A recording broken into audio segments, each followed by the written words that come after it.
Welcome to my YouTube channel GS Acharya. दोस्तों, जैसा कि हम लोग जानते हैं कि हम लोग सौर मंडल देख रहे थे, जिसके क्रम में हमने देखा था शनि ग्रह तक हमने देखा था, आंतरिक ग्रह को देख लिया था। उसी के क्रम में हमने बाह्य ग्रह के अंतर्गत दो ग्रहों को देखा था, जिसमें बृहस्पति और उसके बाद में शनि को देखा था। आज हम लोग आउटर प्लैनेट के ही अंतर्गत जो है देखेंगे अरुण ग्रह को। ठीक है, आइए जानने की कोशिश करते हैं अरुण ग्रह के बारे में। अरुण ग्रह ये जो है एक बाह्य ग्रह है। ये कैसा ग्रह है? बाह्य ग्रह है। ठीक है, अर्थात आउटर प्लैनेट है। ठीक है, और दोस्तों आपको याद होगा कि बाह्य ग्रह उसको कहते हैं जो मंगल के बाद क्षुद्र ग्रह पट्टी के बाद वाले जो ग्रह होते हैं उनको बाह्य ग्रह कहते हैं, और क्षुद्र ग्रह पट्टी जो बृहस्पति और मंगल के बीच में पाया जाता है उसके अंदर वाले चारों ग्रहों को क्या बोला जाता है? आंतरिक ग्रह बोला जाता है। तो अब ये बताइए क्रम के आधार पर ये कौन सा नंबर का होगा? आप लोगों को याद होगा सबसे पहले कौन सा ग्रह है? सबसे पहले बुध है आपका, फिर शुक्र है, फिर पृथ्वी है, उसके बाद में मंगल है, बृहस्पति है, फिर बृहस्पति के बाद में शनि है, फिर उसके बाद में अरुण है। तो कितने नंबर का हो गया? 1 2 3 4 5 6 7वें नंबर का ग्रह है। ये कौन से नंबर का है? 7वें नंबर का है। ठीक है, अब आकार के क्रम में, जैसा कि आप जानते हैं आकार के क्रम में किस नंबर का ग्रह होगा? तो सबसे पहले हमने देखा था कि बृहस्पति जो है, और दूसरे नंबर पे शनि, फिर अरुण। तो तीसरे नंबर का ग्रह होगा ये। ठीक है, थर्ड इसकी पोजीशन होगी। कौन सी पोजीशन होगी? थर्ड पोजीशन होगी। ठीक है, अगर उपग्रह की बात करते हैं तो उपग्रह हमें जो है कितने दिखाई पड़ते हैं इसके? अच्छा, सबसे पहले ये बताइए कि सबसे ज़्यादा जो है सैटेलाइट किसके पास है? ये कमेंट सेक्शन में ज़रूर बताइएगा। ठीक है, उसके बाद हमने कल चर्चा भी किया था, आप लोगों को याद भी होगा कि सबसे ज़्यादा सैटेलाइट किसके पास है। उपग्रह की बात करते हैं कि कितने उपग्रह हैं इनके पास। ठीक है, और उपमा की बात करते हैं। उपग्रह में देखिए एक स्पेसिफिक उपग्रह दिखाई पड़ता है जिसको हम लोग बोलते हैं ट्राइटन। और कमेंट सेक्शन में बताइए कि टाइटन जो है, हमने बताया था टाइटन जो है वो किसका उपग्रह है?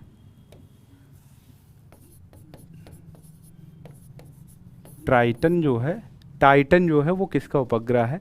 कमेंट सेक्शन में बताइएगा। ठीक है, चलिए उपमा की बात करते हैं तो इसको गॉड ऑफ हेवन कहा जाता है, अर्थात स्वर्ग का देवता कहा जाता है। क्या कहा जाता है? स्वर्ग का देवता कहा जाता है। ठीक है, अगर स्पेशल फीचर्स की बात करें तो स्पेशल फीचर्स क्या होंगे इसके? सबसे पहला ये होगा कि ये जो है ये क्लॉकवाइज घूमता है। ये कैसा घूमता है? क्लॉकवाइज। और कमेंट सेक्शन में बताइएगा कि और कौन सा एक ग्रह है जो क्लॉकवाइज घूमता है। ठीक है, जैसा कि आप जानते हैं पृथ्वी और उसके साथ साथ अन्य ग्रह भी जो है वो एंटी क्लॉकवाइज घूमते हैं, लेकिन दो ऐसे ग्रह हैं जो क्लॉकवाइज घूमते हैं, अर्थात दक्षिणावर्त घूमते हैं। दक्षिणावर्त घूमते हैं। दक्षिणावर्त का मतलब पूर्व से पश्चिम की ओर। ठीक है, पूर्व से पश्चिम की ओर घूमते हैं। चलिए, तो ये तो रही जो है अरुण की विशेषता। अगर हम आगे बात करें बाह्य ग्रहों के ही क्रम में तो हमें वरुण दिखाई पड़ेगा। ठीक है, अब वरुण का अगर क्रम देखा जाए तो कौन सा होगा? 8वें नंबर का होगा, 8वें स्थान का। और वहीं अगर आकार की बात की जाए तो आकार इसके अरुण के बाद जो है इसका चौथा होगा। ठीक है, 4th पोजीशन होगा। ठीक है, तो अभी क्वेश्चन भी आपसे ऐसे पूछा जाता है कि आकार के क्रम में, जैसे क्वेश्चन अगर फ्रेम करना हो तो क्वेश्चन कैसे आएगा कि आकार ग्रहों के अवरोही क्रम, ग्रहों के आकार के रूप में अवरोही क्रम में व्यवस्थित कीजिए। ठीक है, अवरोही क्रम में व्यवस्थित कीजिए, ठीक है, या बताएं, ठीक है, कीजिए। तो आपको जो है अवरोही क्रम का मतलब क्या हुआ कि जो है मतलब घटते हुए क्रम में, ठीक है। जैसे सपोज सबसे बड़ा ग्रह आपको बताना है तो ऑप्शन रहेगा आपका, ऑप्शन क्या रहेगा, पृथ्वी, फिर उसके बाद में मंगल, ठीक है, फिर शनि, फिर उसके बाद में अरुण, और वहीं दूसरा ऑप्शन दे देगा आपको अरुण, ठीक है, शनि, फिर बृहस्पति। तीसरा ऑप्शन आपको क्या दे देगा, बृहस्पति, फिर उसके बाद में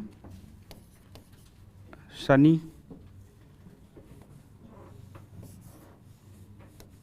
बृहस्पति के बाद में शनि, फिर अरुण, फिर वरुण, ठीक है। तो आप दोस्तों कमेंट सेक्शन में बताइएगा कि इस तरह के क्वेश्चन में आपका कौन सा उत्तर सही होगा, ठीक है। तो ये दोनों पहले प्रश्न का उत्तर ये बताइएगा कि जो है सबसे बड़ा ग्रह कौन सा है, और उसके बाद ये बताइएगा कि इसमें आकार के क्रम में आपका अवरोही क्रम में जो है कौन सा ग्रह दिखाई पड़ेगा, ठीक है। अगर अवस्था की बात की जाए तो जैसा कि पता है जो बाह्य ग्रह हैं वो सारे कौन सी अवस्था में, गैसीय अवस्था में है, गैसीय अवस्था में, ठीक है। और अगर उपमा की बात करें तो जैसा कि हम जानते हैं इसको गॉड ऑफ सी बोला जाता है, अर्थात सागर का या समुद्र का देवता बोला जाता है। इसको क्या बोला जाता है, सागर का देवता कहा जाता है, ठीक है। और इसी को हरा ग्रह भी बोला जाता है। कमेंट सेक्शन में बताइएगा नीला ग्रह किसको कहा जाता है, ठीक है। हरा ग्रह भी इसको बोला जाता है।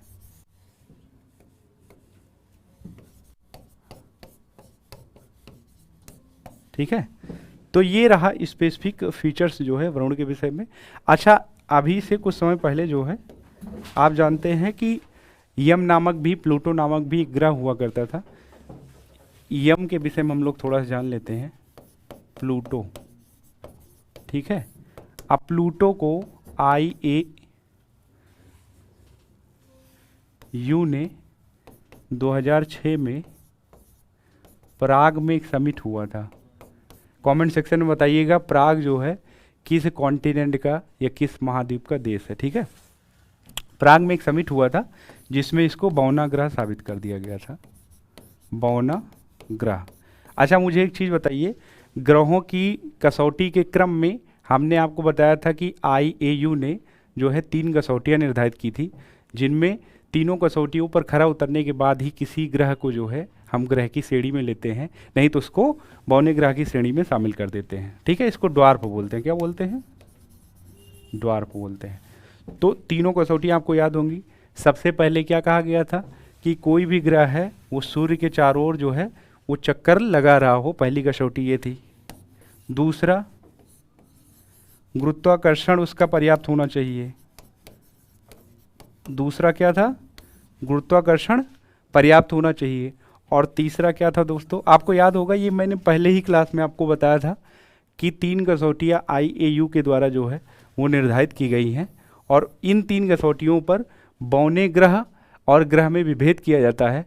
यदि अगर ये तीनों कसौटियों पर कोई ग्रह खरा नहीं उतरता है तो उसको ड्वार्फ प्लैनेट में शामिल कर दिया जाता है। तीसरी कसौटी क्या थी, तीसरी कसौटी ये थी कि ग्रह का जो है, ग्रह का कक्षीय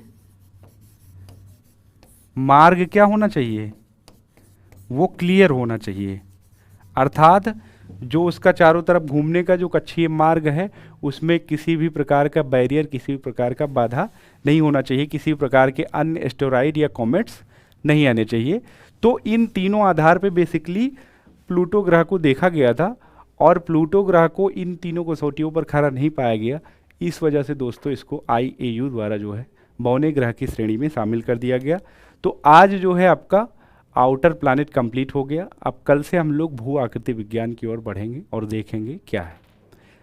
दोस्तों वीडियो को देखने के लिए बहुत बहुत धन्यवाद। आप इसको शेयर और लाइक ज़रूर करें। कमेंट सेक्शन में क्वेश्चन का ज़रूर उत्तर दें। धन्यवाद।